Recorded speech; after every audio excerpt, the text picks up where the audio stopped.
કેમ છો મિત્રો? મજામાં?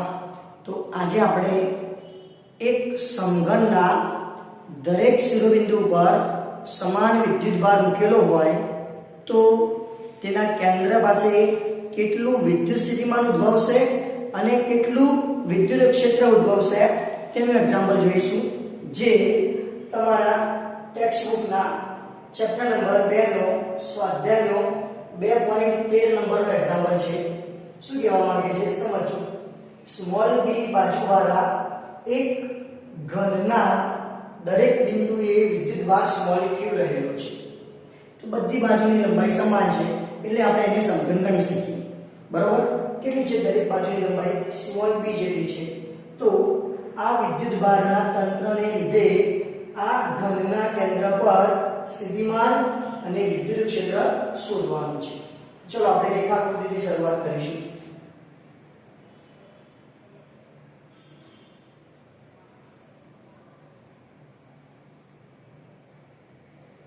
તો સૌપ્રથમ એક બી લંબાઈનો સમઘન બનાવી દઈશું.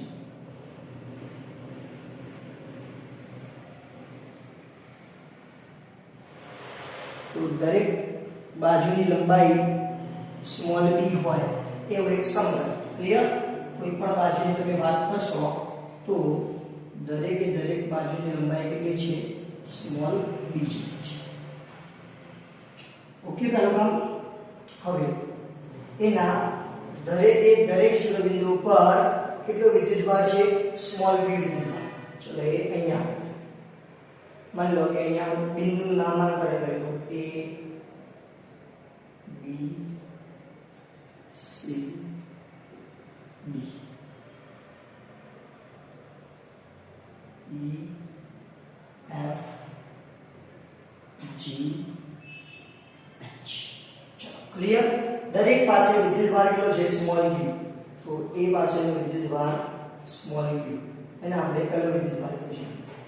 B પાસેનો બીજો વિદ્યુતભાર પણ સ્મોલ ક્યુ. C પાસેનો ત્રીજો વિદ્યુતભાર પણ સ્મોલ ક્યુ. D પાસેનો ચોથો વિદ્યુતભાર પણ સ્મોલ ક્યુ. E પાસેનો 5 નંબરનો વિદ્યુતભાર પણ સ્મોલ ક્યુ. F પાસેનો 6 નંબરનો પણ સ્મોલ ક્યુ. 7 નંબરનો પણ સ્મોલ ક્યુ. 8 નંબરનો પણ સ્મોલ ક્યુ. ચલો ક્લિયર? તો બધા શિરોબિંદુ પર તમે સરખા વિદ્યુતભારો મૂકેલા છે. તો કહે છે કે આ બધા જ વિદ્યુતભારોને કારણે કેન્દ્રના O પાસે કુલ વિદ્યુત સ્થિતિમાન કેટલું હશે એ તમારે શોધીને લાવવાનું છે. કયા બિંદુ પાસે? O બિંદુ પાસે. ચલો એવું કહી શકાય કે O પાસે કોણ સ્થિતિમાન ઉત્પન્ન કરશે? તો O પાસે 8 વિદ્યુતભારોને લીધે સ્થિતિમાન આવશે. વધારે કેવું હોય તો જો દરેક વિદ્યુતભારનું મૂલ્ય કેટલું છે? સરખું છે. દરેક વિદ્યુતભારનું કેન્દ્રથી અંતર પણ સરખું થયા. જેટલું અંતર O થી લઈને G નું થાય એટલું અંતર OH થાય, એટલું અંતર OD થાય, એટલું અંતર OC થાય, OB એટલું થાય, OA. બધા જ અંતરો પણ કેવા છે? સરખા છે. તો કહી શકાય કે દરેક વિદ્યુતભારનું મૂલ્ય સરખું આવ્યું, દરેકનું કેન્દ્રથી અંતર સરખું આવ્યું. તો દરેકે દરેક વિદ્યુતભારને કારણે O પાસે ઉદ્ભવતું સ્થિતિમાન પણ કેવું આવશે? સરખું આવશે. તો આપણે 8 એ 8 અલગ અલગ વિદ્યુતભારનું સ્થિતિમાન નહીં શોધીએ, એની જગ્યાએ કોઈ પણ એક વિદ્યુતભારનું સ્થિતિમાન શોધીશું, એને આપણે સીધું 8 વડે મલ્ટીપલ કરીશું. ક્લિયર? તો લખી શકાય O પાસેનું કુલ સ્થિતિમાન બરાબર બધા જ 8 વિદ્યુતભારને લીધે ઉદ્ભવતું વિદ્યુત સ્થિતિમાન. ચલો ક્લિયર? તેથી O પાસેનું કુલ સ્થિતિમાન V બરાબર શું કીધું? 8 ગુણ્યા કોઈ પણ એક વિદ્યુતભારને લીધે સ્થિતિમાન. ઓકે, ચલો ડિફિકલ્ટ કર્યું કે તેથી V0 બરાબર 8 ગુણ્યા હું પહેલાની વાત કરતો કે Q1/R તો આ Q1 વિદ્યુતભારથી ઉદ્ભવતું સ્થિતિમાન આવી ગયું. તો કેન્દ્ર પાસે ઉદ્ભવતું વિદ્યુત સ્થિતિમાન તમને મળી ગયું. હવે જસ્ટ એમાં તમે શું હજી આગળ કરી શકો? તો Q1 તો પહેલો વિદ્યુતભાર કયા જેટલો છે? Q જેટલો છે. ખાલી તમારે શું લાવવાનું બાકી વધ્યું? R. અંતર R એટલે શું? A થી લઈને O સુધીનું અંતર. ક્લિયર? તો અંતર AO આવશે એ જ તમારા માટે R બનશે. તો AO અંતર આપણે કેવી રીતે લાવી શકીએ? તો જોઈ લેજો. હું સીધું આકૃતિમાં જ બધું દર્શાવી દઉં છું. ચલો સૌથી પહેલા સમઘન આપેલું છે. સમઘન હશે તો એની કોઈ પણ બે બાજુઓ વચ્ચેનો ખૂણો 90 ડિગ્રીનો એટલે કે કાટખૂણો જોવા મળશે. ક્લિયર? સમજો. સૌથી પહેલા આટલી બાજુ આ F G H એ આ ખૂણો પર કેટલાનો બનશે? 90 બનશે. એ આ FG બાજુ અને GH બાજુ એ બેના વચ્ચેનો કોણ કેટલો બને? 90 નો.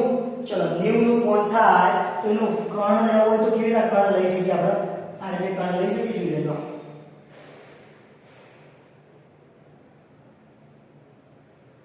તો આ જે મેં ડોટેડ લાઈન ડ્રો કરી એ ડોટેડ લાઈન કયા ત્રિકોણ માટે? F G H ત્રિકોણ માટે કર્ણ બની જાય. ખાસ ફરીથી કહું, યાદ રાખજો. FG અને GH વચ્ચેનો ખૂણો કેટલાનો હતો? 90 નો હતો.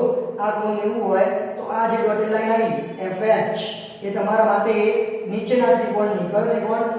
FGH નો કર્ણ બને. ચલો કર્ણ લાવો તો એક બાજુ કેટલી હતી? B. બીજી બાજુ કેટલી હતી? B.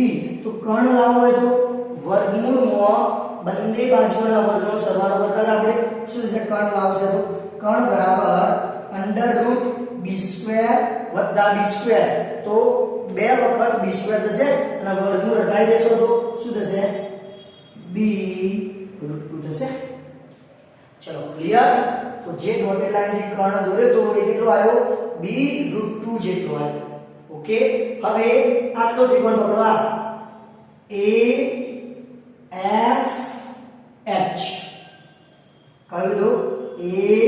AFH એમાં આ જે ખૂણો આવશે આ ડોટેડ લાઈન થી લઈને આ ખૂણો પણ કેટલાનો બને? 90 નો બને. ખાલી વાત કરતા હતા AFH આ ડોટેડ લાઈન વાળો, બરોબર? તો આ ખૂણો પણ 90 બને. જો એ 90 બને તો જે AH ખરું આ AH તમારો કર્ણ બની જાય. કયા ત્રિકોણનો કર્ણ કીધો? AFH નો કર્ણ કયો બને? AH કર્ણ બની જાય. ચલો એમાં એક બાજુ કેટલી છે જુઓ તો? એક બાજુ B જેટલી છે. બીજી બાજુ એ આ ડોટેડ લાઈન બીજી બતાવેલી છે. બીજી બાજુ કેટલી છે? b√2. તો એક બાજુ આવી B, બીજી બાજુ કેટલી આવી? b√2. એનો કર્ણ લાવવો હોય તો આનો સ્ક્વેર શું થશે? b² + આનો સ્ક્વેર 2b². ક્લિયર? ફરીથી કહું છું. કેટલો ત્રિકોણ? AFH માટે આ ખૂણો કેટલાનો બનાવ્યો આપણે? 90 નો બનાવ્યો. જો 90 બને તો AH તમારો કર્ણ બની જાય. કર્ણ લાવવો હોય તો બે બાજુના વર્ગનો સરવાળો કરવો પડે. તો પહેલી બાજુ કઈ હતી? B. બીજી બાજુ કેટલી હતી? b√2. તો જે આખો કર્ણ કરો AH કેટલું થાય? એક બાજુનો વર્ગ b² + બીજી બાજુનો વર્ગ આનો વર્ગ કરો તો 2b² થાય. તો ટોટલી કેટલા થયા? b² + 2b². 3b² થાય વર્ગમૂળમાં. અને એનું જો વર્ગમૂળ કરશો તો કેટલું મળશે? b√3 મળશે. તો આ જે મેઈન વિકર્ણ ખરું યાદ રાખજો. સમઘનનો જે મેઈન વિકર્ણ હોય છે AH એની લંબાઈ કેટલી હોય છે? b√3 જેટલી હોય છે. પરંતુ આપણે જે અંતર લાવવાનું હતું એ અંતર તો શિરોબિંદુથી મધ્ય કેન્દ્ર સુધીનું અંતર લાવવાનું હતું. આટલું અંતર લાવવાનું હતું જેને આપણે r કીધું હતું. તો કુલ અંતર કેટલું લાયા તમે? b√3 લાયા. તો એનું અડધું કરી દો તો b√3/2 થઈ જાય. તો એ જ તમને શું કહેવાય? OA કહેવાય અથવા સ્મોલ r કહેવાય. લખી શકાય કે આકૃતિ પરથી AO બરાબર સ્મોલ r બરાબર b√3/2 તથા Q1 કેટલો હતો? Q ઉપરના સમીકરણમાં મૂકો તો શું મળશે? O પાસેનું સ્થિતિમાન બરાબર 8 કે પહેલો વિદ્યુતભાર Q upon R R B √3 ભાગ્યા 2 2 ક્યાં જશે ઉપર શું થશે V0 is equal to 16 કે Q upon B √3 ઓકે તો આ ફાઇનલી કેન્દ્ર O પાસે ઉદ્ભવતું વિદ્યુત સ્થિતિમાન આપી ગયું ખાસ તમને વિકર્ણ લાવતા આવડવું જોઈએ ક્લિયર ઓકે કેવી રીતે વિકર્ણ લાવે તો કેન્દ્ર પાસે વિદ્યુત સ્થિતિમાન આપી ગયું બીજું શું લાવવાનું હતું વિદ્યુત ક્ષેત્ર લાવવાનું હતું તો શું કહી શકાય વિદ્યુત ક્ષેત્ર માટે તો ફરીથી આ O પાસે કોનો વિદ્યુત ક્ષેત્રો આવશે આઠે 8 વિદ્યુત ભારોના વિદ્યુત ક્ષેત્રો આવશે એમાં તમે પેર બનાવો તો ચલો જસ્ટ એક્ઝામ્પલ આપો આ C પોતે કેવો છે ધન વિદ્યુત ભાર તો એ ધનને કારણે કેન્દ્ર પાસેના એકમ ધન આપણે એવો ધારવો પડે કે કેન્દ્ર પાસે શું પડેલું છે એકમ ધન તો C ના ધન વિદ્યુત ભારને કારણે O ઉપરના એકમ ધન ઉપર કઈ બાજુ બળ લાગો અપાકર્ષી બળ દૂર તરફ લાવો તો એ C ના કારણે O ઉપર આ તરફ વિદ્યુત ક્ષેત્ર આવો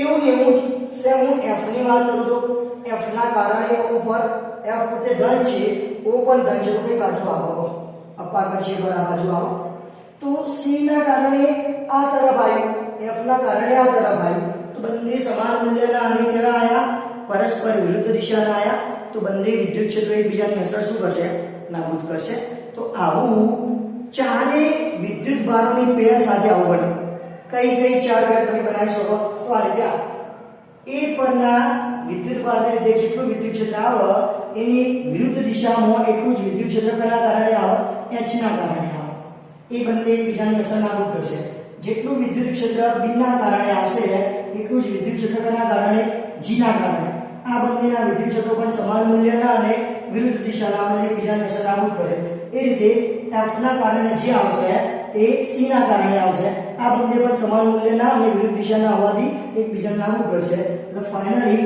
E અને D વાળા પણ સમાન મૂલ્યના અને પરસ્પર વિરુદ્ધ દિશાના હોવાથી એના વિદ્યુત ક્ષેત્રો પણ એકબીજાની અસર નાબૂદ કરે છે તો આપણે કહી શકાય કે સમઘનના શિરોબિંદુ પરના બે વિદ્યુત ભારોની જોડ એવી હોય છે કે તેમના વિદ્યુત ક્ષેત્રો સમાન મૂલ્યના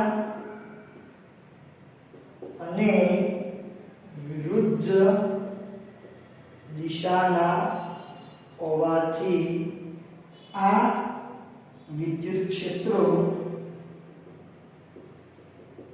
એકબીજાની અસર નાબૂદ કરે છે આવું તમામ 8 વિદ્યુત ભારો માટે જોવા મળે તેથી આઠે વિદ્યુત ભારોને કારણે કેન્દ્ર પાસેનું પરિણામી વિદ્યુત ક્ષેત્ર શું મળશે 0 મળશે ક્લિયર તો આમે પણ જો તમને યાદ હોય તો આપણે એવું ભણી ચૂક્યા હતા કે કોઈ બંધ ગાળો હોય આપણા માટે એક પ્રકારનો બંધ ગાળો અને એના દરેક શિરોબિંદુ પર સમાન વિદ્યુત ભાર હોય તો આ બધા જ વિદ્યુત ભારને કારણે તેના કેન્દ્ર પાસે પરિણામી વિદ્યુત ક્ષેત્ર શું જોવા મળે છે શૂન્ય જોવા મળે છે ક્લિયર તો એ રીતે પણ આપણે જવાબ લખી શકીએ છીએ ઓકે ક્લિયર સમજાઈ ગયું થેન્ક યુ